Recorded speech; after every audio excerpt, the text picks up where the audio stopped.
الحمدللہ رب العالمین اما بعد فاعوذ باللہ من الشیطان الرجیم بسم اللہ الرحمن الرحیم۔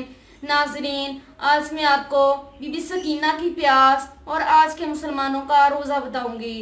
جب زندان شام میں اللہ کے رسول صلی اللہ علیہ وآلہ وسلم کی نواسیاں قید تھیں، اس قید میں نواسہ رسول صلی اللہ علیہ وآلہ وسلم حضرت امام حسین کی ایک 4 سال کی بچی بھی تھی۔ ایک دن وہ بچی، جس کا نام بی بی سکینہ تھا، اپنے بھائی سجاد کے قریب گئی اور کہا کہ اے میرے بھائی، آپ تو وقت کے امام ہیں، میرا ایک سوال ہے، مجھے جواب دیں۔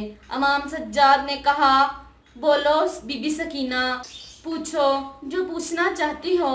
بی بی سکینہ نے کہا، بھائی، سب سے تکلیف دینے والی پیاس کون سی ہے؟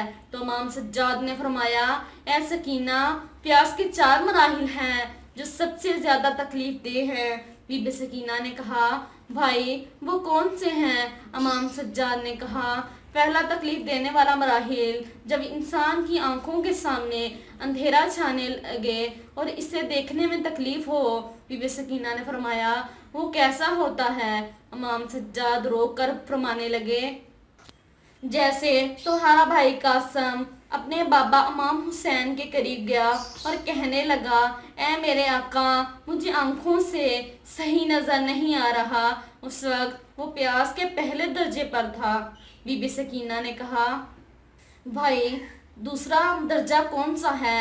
امام سجاد نے فرمایا، اے میری پیاری بہن، دوسرا درجہ پیاس کا اور تکلیف دہ ہوتا ہے جب انسان کی زبان خشک ہو جاتی ہے اور منہ میں چپک جاتی ہے۔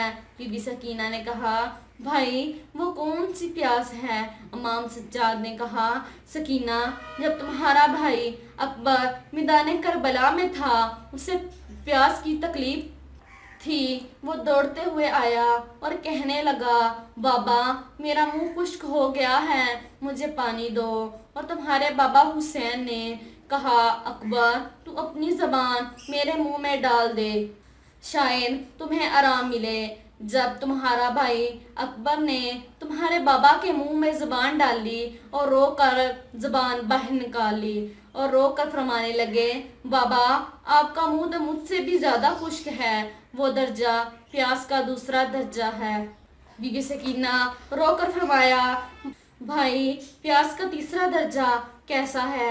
امام سجاد نے کہا، وہ پہلے والوں سے بھی زیادہ تکلیف دہ ہے۔ جیسے مچھلی پانی کے بغیر تڑپتی ہے، ویسی ہوتی ہے۔ وہ بار بار کبھی اپنا منہ کھولتی ہے اور کبھی بند کرتی ہے، ویسے ہی انسان تڑپنے لگتا ہے اور بار بار اپنا منہ کھولتا اور بند کرتا ہے۔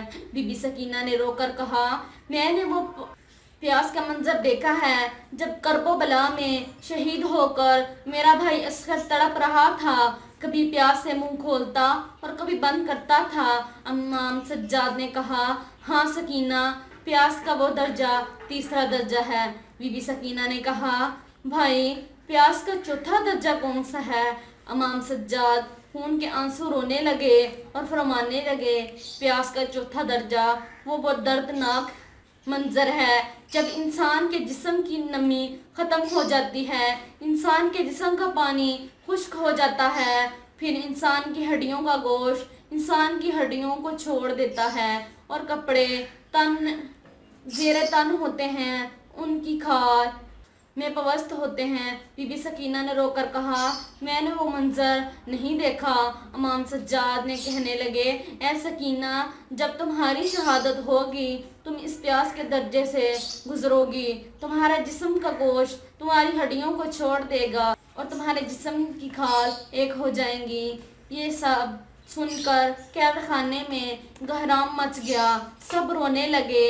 اللہ کے رسول صلی اللہ علیہ وسلم کی پیاس کے ہر درجے کی تکلیف برداشت کی تاکہ ہم تک اللہ کا دین پہنچ سکے، ہم نماز پڑھ سکیں، اللہ کے لیے روزے رکھ سکیں۔ لیکن افسوس تو یہ ہے کہ ہم پیاس کے پہلے درجے تک بھی نہیں پہنچتے، پھر وہ روزے نہیں رکھتے۔